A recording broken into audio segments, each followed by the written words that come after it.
Dahil nabanggit natin si Amy Marcos at alam naman natin si Amy Marcos talagang todo suporta sa mga Duterte yan. Di po ba, mga kababayan? Todo ang suporta ni Senadora Amy Marcos o kay dating Pangulong Duterte. Kaya nga, ang pinasalamatan ni Amy Marcos, ang dating Pangulong Duterte, saan ka pa? Di ba? Ano sabi? Sa aking nanay na 96 years old na, kasama ng aking mga anak at kailanman ay hindi nagduda na ako'y mananalo. Yan, nagpapasalamat si Senadora Amy Marcos. Pero nung panahon po ni Pangulong Bongbong Marcos, election 2022, hindi ko po nakita ni isang beses, no? Si unang ginang, dating unang ginang, Imelda Marcos, na pakiboto nyo naman po ang anak ko, si Bongbong Marcos, magaling po yan.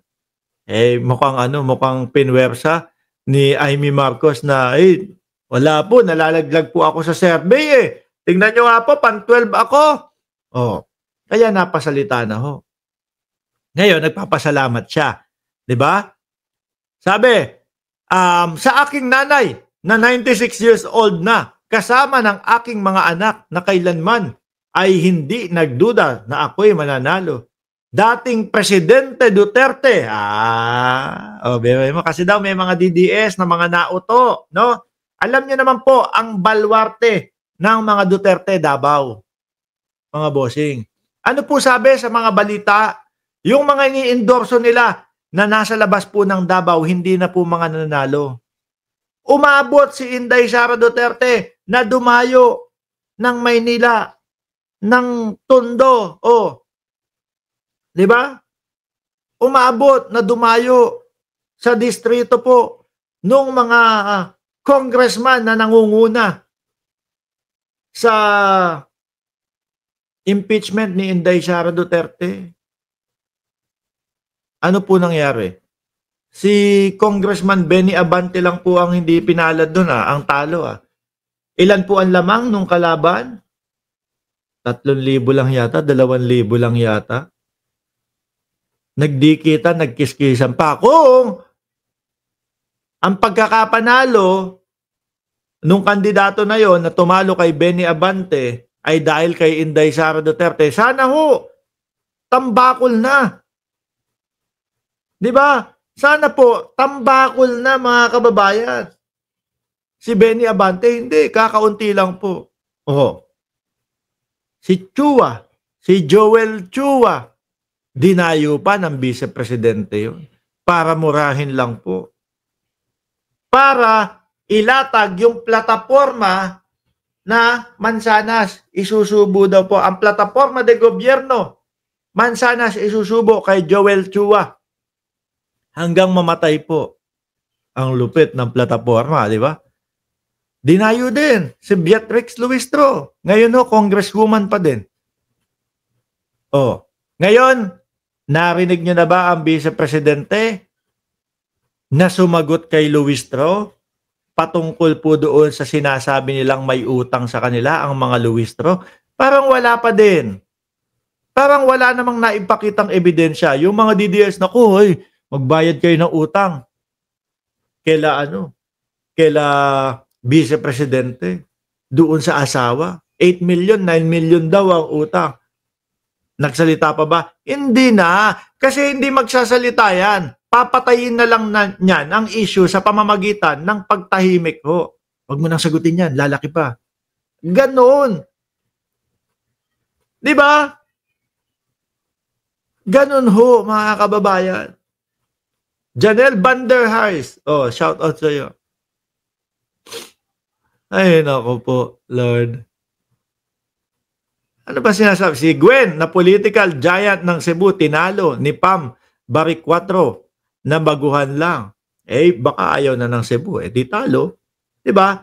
Pero sa Kongreso, 87% lahat po ng pro-impeachment panalo. Mga bossing. Diba? Sandali lang. Yung pinapasalamatan ni Manang Amy na tanging tanging Davao na lang po ang malakas sila, mga kababayan. Ito senatorial race, Davao. Davao. Bongo nangunguna syempre. 'Di ba? Papahuli ba 'yan? Ito, puro PDP, Davao, 'di ba? Bongo, Bato de la Rosa, dalawang nangunguna. Rodante Marcoleta, pangatlo. Jimmy Bondok, Philip Ipe Salvador, Raul Cabaca Lambino, JB Hinlo, Vic Rodriguez. Napakalalaki ng mga boto dito. 'Di ba? Camille Villar, si Doc Marites, si Apollo Carion, Kibuloy, putragis na yan. Pagkakilakilalang tao ni Kibuloy, pang-siyam lang siya doon sa Davao. Gringo Honasan, Amy Marcos, 164.